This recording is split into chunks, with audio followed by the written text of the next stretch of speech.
guys, I finished Spider-Man yesterday. It was an awesome game and I want to do a quick review. I've got my Spider-Man t-shirt on. I'm kind of sad that it's over. It is also one of the only games I can ever think that actually made me cry. Not like weeping, but I definitely had a tear in my eye at the end. Before I get started though, let me tell you that I'm not going to be going into major spoilers. I'm going to talk about some of the gameplay and some of the mechanics that happen as the game progresses, which do reveal minor story point spoilers, but not really anything spectacular, and I'm going to try not to go into those spoilers. At the same time, I always recommend watching reviews at the end of your gameplay so you don't get spoiled on all those story points or anything like that, and you get to experience things for the first time without knowing what exactly to expect. Because there were definitely some things in this game that I didn't expect and was really interesting to me. Before we get started though, make sure you're subscribed to my channel, like this video, follow me on Instagram and Twitter and all those fun things, and let me know what you think in the comments below too about this game, and if you're playing it or if you're skipping it or why. You can see I've got my Spider-Man setup right here with the game, and I got my Spider-Man PS4 Pro. So let's start with some of the gameplay stuff, and let's start with some of the positives. The RPG mechanics make sense and are easy enough to understand, and they also are really interesting and create enough interest to get you going back to them, which is really cool, and they're not too expansive, which I thought God of War was a little too expansive and too unclear. But with Spider-Man, it was very clear and you knew what to do and how to do it. Likewise, the puzzles were also very interesting in this game. There's a couple different mechanics in the puzzles, but two specifically, and they get used in the storyline as well in ways that I didn't expect, which gives them more of a purpose than just being these little side things you can level yourself up with. With that being said, there were some nitpicks, right? The UI is not always consistent, especially when it comes to base battles and challenge levels. It's not always clear that when you go back to the base and you complete the optional objectives, you get more tokens, which are what you use to buy more things like gadgets and suits. I didn't know that, and I had to go to Reddit to understand that. It's just really not clear. Likewise with the challenges, it's not really clear on what you need to do to better your score. You get like a readout at the end, but you don't really know what you need to do to improve, other than maybe try and go faster to improve your time bonus. Another nitpick is that you can't access the photos you take as Peter after you take them, which I thought was interesting. There is a gameplay mechanic where you go around the city and you take photos, but you can't access them later. You can access your photo mode photos, but that's about it. And it was just a weird choice to me. After playing Final Fantasy 15, where those photos get actually saved, I believe, it just seemed like something that they should have done or thought through, because I actually took some good photos that way that I would have liked to have had in another context. The final little nitpick is I did run into a couple glitches. There were some side missions that as I finished them up, enemy would disappear and I couldn't finish that side mission. So that was kind of annoying. It only happened a few times, but it was enough to be like, ugh, this is just annoying because I have to go do it again, which leads me into one of my bigger nitpicks. The gameplay loop is really repetitive, especially in the third act. We'll talk more about the third act in a second. You end up doing the same thing for fourth and fifth time by the end of the game if you want to complete it and 100% it. I thought that was just a bit contrived. I wish they would have come up with something a little bit more unique and something different, other than just racking up the difficulty. With that said, there are some changes and tweaks to the formula, but not enough to really satisfy my want for something different and something that didn't feel like old hat at that point. So speaking of the third act, the difficulty really does spike in the third act. When you start it and you start doing those side missions I just mentioned, it is really apparent that, wow, it is a lot more difficult, and I died a lot more frequently. And I was also at level 45 and maxed out all my skills at that point, and yet I still died. I don't know why. I'm not the best video game player, I'll admit that, but it just was frustrating and not fun. Whereas the other storyline missions were pretty easy to go through. You could die, but it didn't ever feel like I needed to get lucky to beat a boss, which I appreciate as well. So let's move on to story. The story is really well written and probably one of the best Spider-Man movie experiences that I've ever had. Now this is a single player game, it is very movie-like. You're leading through a story.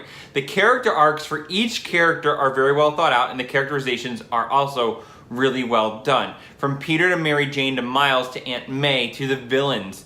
You care about these characters and you really understand them, with the exception of some of the rogues, but otherwise you really do understand, and there is a thematic whole to this story, and Insomniac really had a story they wanted to tell, and that was apparent. With that being said, again, to nitpick on Act 3, some of the story beats in that act seemed a bit contrived just to get you to do a little bit more gameplay and to prolong the story. But at the same time, The story does take some interesting turns in Act 3 that I did not expect. Again, I don't want to go into spoilers, but there were some changes to the mythos that I was like, ooh, I like this, and that is not where I expected this to go. Where are they gonna go next with it? Because they definitely set up a sequel. Finally, let's talk about the art and acting. The art style is strong and consistent throughout. The game is gorgeous to play from the opening moments to the end credits were really unique, and I love the graphic style of those as well. They did some great redesigns to the characters that we all know, and they fit in this world that Insomniac created. What really struck me was on the close-ups with the characters, just how detailed their faces are.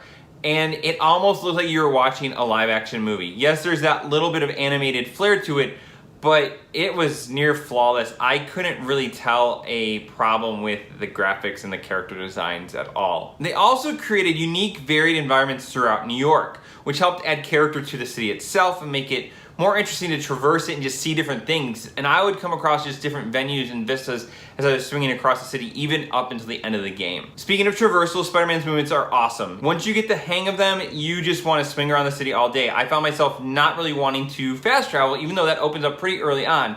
There is a trophy attached to fast travel, which is not hidden, so that's not really a spoiler. So I did use it a couple times just to get the trophy, but that was about it. I really just enjoyed swinging from end of the city to end of the city. And I would do that often just to go do some of the side missions and then go back to the story mission. Finally, I want to give props to the soundtrack. The soundtrack is composed by the same guy who's done the Daredevil Season 1 and Season 2 scores for Marvel, and it's just an epic Spider-Man theme that pays homage to the Danny Elfman original trilogy stuff, as well as some of the more modern Marvel stuff. I can't wait for the eventual release of this soundtrack. It is not out digitally at the time I'm recording this, which I don't understand, but Sony usually delays those a week or two for whatever reason. They did that with Horizon. So those are my thoughts. I really enjoyed this game. I can't recommend it highly enough.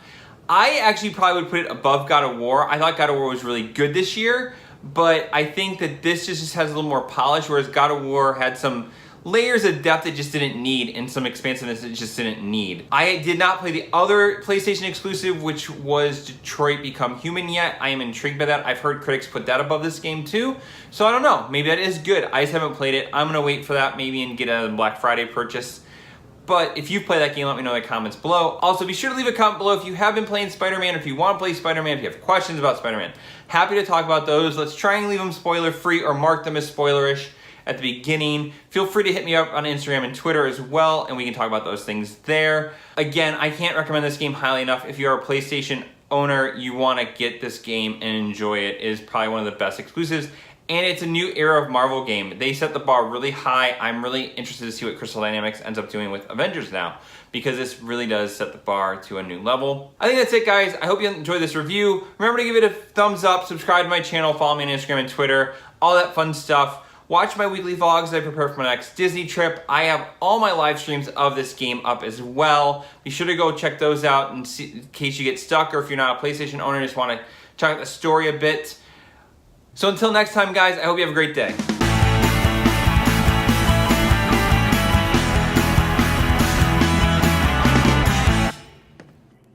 Hey, it's your crime system thingy. Looks like a residential break-in. Charles Standish. That sounds familiar.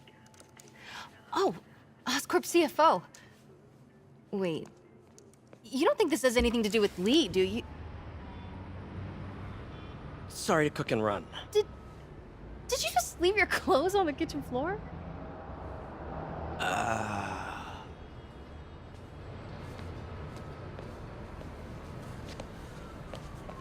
Where do you want me to, Just the couch is fine. See you later? Yeah.